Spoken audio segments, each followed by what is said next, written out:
அனைவருக்கும் தினம் ஒரு தகவல் சார்பாக இனிய வணக்கங்கள். இன்றைக்கி நம்ம பார்க்க போகிற பதிவு கார்த்திகை பௌர்ணமியின் மிக அற்புதமான ஒரு வழிபாட்டு முறை. நம்முடைய வாழ்க்கையில் நமக்கு எவ்வளவோ ஆசைகள் கோரிக்கைகள் இருந்தாலும் சில விஷயங்கள் மட்டும் நமக்கு கொஞ்சம் காலதாமதங்கள் ஆகும், இல்லாட்டி ஏதாவது ஒரு காரணத்துக்காக தள்ளி போய்கிட்டே இருக்கும்.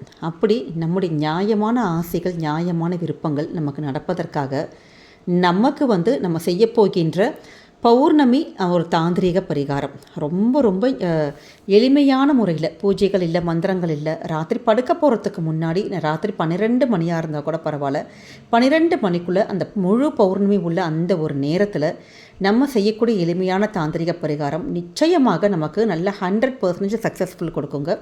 அப்படிப்பட்ட ஒரு அற்புதமான ஒரு பதிவு தான் தெரிஞ்சுக்க போகிறோம்.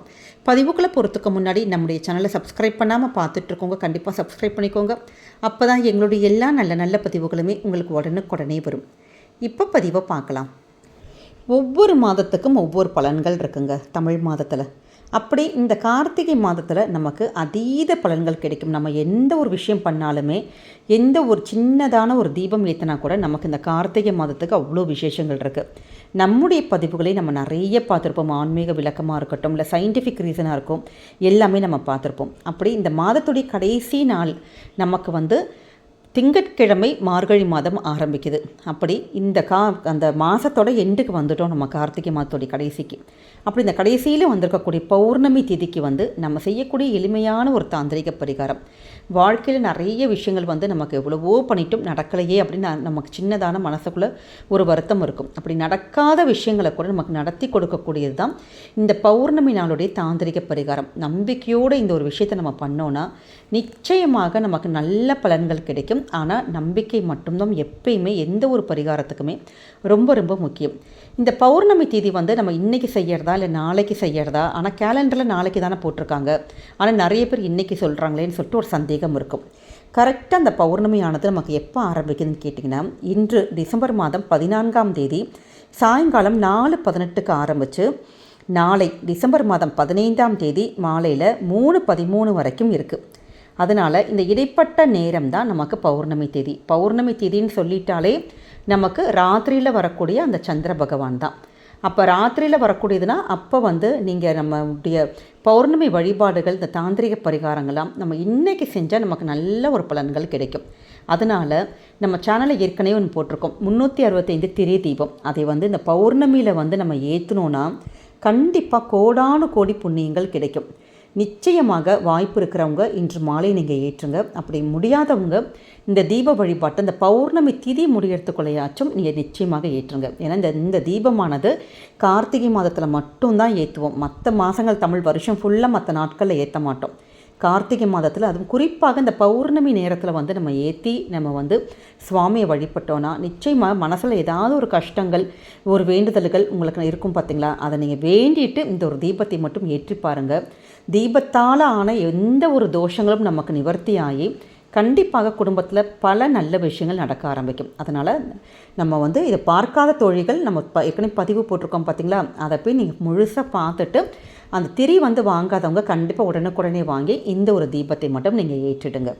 அதே மாதிரி எப்படி தீப வழிபாட்டுக்கு நமக்கு முன்னுரிமையோ இந்த கார்த்திகை மாதத்தில், அதே மாதிரி இந்த பௌர்ணமியோட தாந்திரிக பரிகாரத்துக்கு நம்ம செஞ்சோன்னா நல்ல ஒரு பலன்கள் கிடைக்கும். நமக்கு செலவு இல்லாமல், பூஜைகள் இல்லாமல். ஏன்னா தீபத்துக்கு கூட நமக்கு பெண்களுக்கு பீரியட்ஸ்லாம் ஆயிடுச்சு, வேறு எங்கேயாச்சும் ஒரு டெத் இருக்கும், நம்ம அதுக்கு போயிட்டு அதெல்லாம் பண்ணக்கூடாதுன்னு சொல்லிட்டு சில சாஸ்திரங்கள் இருக்குது. ஆனால் நம்ம பண்ணக்கூடிய தாந்திரிக பரிகாரத்துக்கு எந்த வித விதிவிலக்கும் கிடையாதுங்க. நீங்கள் அசைவம் சாப்பிட்டாலும் பண்ணலாம், நம்ம வேறு ஏதாவது தீட்டுக்கள் எதுவாக இருந்தாலும் இந்த ஒரு பரிகாரம் தாராளமாக பண்ணலாம். ராத்திரி 12 மணிக்குள்ளே நீங்கள் செஞ்சால் போதும். இதற்கு நமக்கு தேவைப்படுறது ஒரே ஒரு டம்ளரில் குடிக்கிற தண்ணி மட்டும் எடுத்துக்கோங்க. தண்ணி எடுத்துக்கிட்டு எந்த இடத்துல உங்களுக்கு பௌர்ணமி நீலா தெரியுதோ, நிலவுளி தெரியுதோ, உங்கள் பால்கனி, மொட்டை மாடி, அது மாதிரி எந்த ஒரு சின்னதான ஒரு இடத்துல, ஒரு அப்பார்ட்மெண்ட்ஸ் இருந்தால் சின்னதான ஒரு இடத்துல உங்களுக்கு ஜன்னலுக்கு வெளியில் அப்படி நிற்கிற இடத்துல உங்களுக்கு பௌர்ணமி தெரிஞ்சிச்சுன்னா அந்த இடம் கூட நமக்கு போதும். இல்லாட்டி மொட்டை மாடினா தாராளம். அப்படி ஒரே ஒரு டம்ளர் குடிக்கிற தண்ணி எடுத்துக்கோங்க. கண்ணாடி இதாக இருந்தால் ரொம்ப நமக்கு பெட்ரு. ஏன்னா கண்ணாடி டம்ளர், கண்ணாடி பாட்டில், நமக்கு பழைய ஜாம் பாட்டில் இருக்கும், நமக்கு ஊறுகாய் பாட்டில் இருக்கும், இல்லாட்டி நெய் பாட்டில், ஏதாச்சும் ஒரு பாட்டில் இருக்கும் பார்த்தீங்களா, அது மாதிரியான கண்ணாடி பாட்டில் சின்னதான அந்த ஒரு பழைய பாட்டிலை கழுகிட்டு அதில் குடிக்கிற தண்ணியை மட்டும் நீங்கள் எடுத்துகிட்டு உங்கள் வீட்டில் எத்தனை பேர் இருந்தாலும் நீங்கள் மாடியில் போய் நீங்கள் பண்ணலாம். அப்படி குழந்தைங்களாம் வரமாட்டேங்கிறாங்க, கணவர் வரமாட்டேங்கிறாருன்னா நீங்கள் மட்டும் கூட மொட்டை மாடியில் போயிட்டு எங்கே அந்த நிலவொளி தெரியுதோ அந்த இடத்துல நின்றுட்டு அந்த தண்ணியை நம்ம அந்த மூடி மட்டும் திறந்துட்டு அந்த தண்ணியானது நமக்கு அந்த நிலவொளியில் தெரியணும். அப்படியே உங்களுடைய வலது உள்ளங்கையில் அந்த தண்ணி பாட்டில் நீங்கள் வச்சுக்கோங்க. வச்சுட்டு ஆத்மார்த்தமாக உங்களுடைய பிரச்சனைகளை நீங்கள் வாய் விட்டு கூட சொல்லலாம், இல்லாட்டி மனசுக்குள்ளேயும் சொல்லலாம்.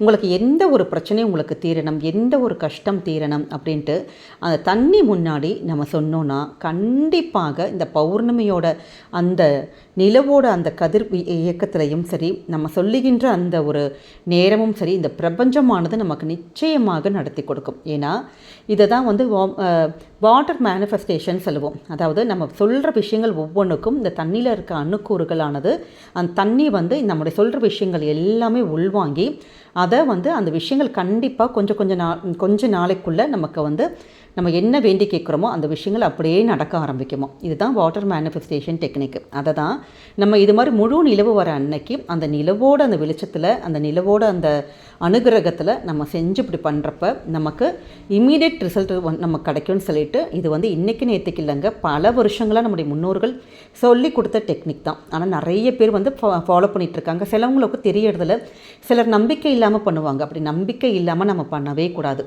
ரொம்ப எளிமையான விஷயம்.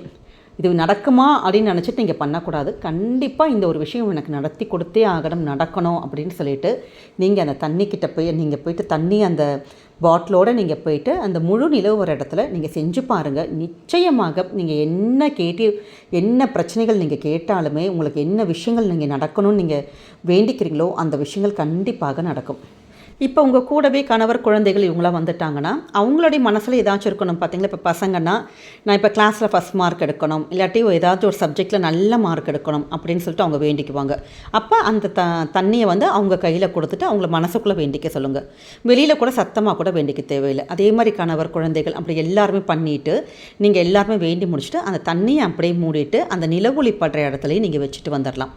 அடுத்த நாள் காலையில் நம்ம எழுந்திரிச்ச உடனே நம்ம கை கால் முகம்லாம் கழுகிட்டு ப்ரஷ்ஷெல்லாம் பண்ணி முடித்ததுக்கப்புறமேட்டு அந்த தண்ணியை வீட்டில் இருக்க எல்லாருமே எடுத்து குடிச்சிடணும். ஏன்னா தண்ணி நம்ம மூடி தான் வச்சுருக்கோம்.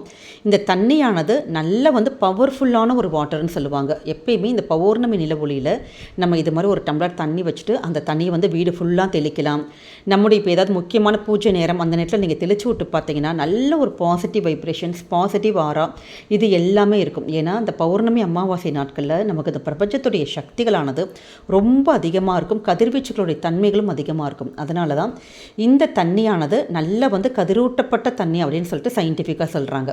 அதனால் அந்த தண்ணியை நம்ம எல்லாருமே குடிச்சிடணும். இது மாதிரி எடுத்துகிட்டு அது மாதிரியான முறையில் செஞ்சு பாருங்கள். நிச்சயமாக நம்ம என்ன வேண்டி வச்சுருக்கோமோ அந்த விஷயங்கள் ஒவ்வொன்றாக அப்படியே நடக்க ஆரம்பிக்கும்.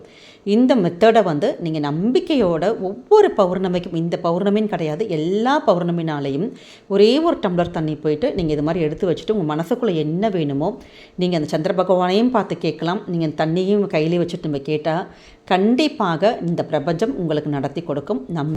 அதனால் இந்த அற்புதமான ஒரு நாளை எக்காரணம் கொண்டும் தவற விடாதீங்க. நிச்சயம் நம்பிக்கையோடு பண்ணுங்கள், நல்லதே நடக்கும். இந்த பதிவானது கண்டிப்பாக உங்களுக்கு பிடிச்சிருக்கும்னு நினைக்கிறோம். பிடிச்சிருந்த ஃப்ரெண்ட்ஸ் அண்ட் ஃபேமிலி மெம்பர்ஸ்க்கு ஷேர் பண்ணுங்கள், அவங்களும் இதை பார்த்து பயன்பெறட்டும். நம்முடைய சேனலை சப்ஸ்கிரைப் பண்ணி உங்களுடைய ஆதரவுகள், சப்போர்ட்டுகள் எங்களுக்கு கொடுங்க. மீண்டும் வேறு நல்ல பதிவோடு உங்களை சந்திக்கிறோம். நன்றி, வணக்கம்.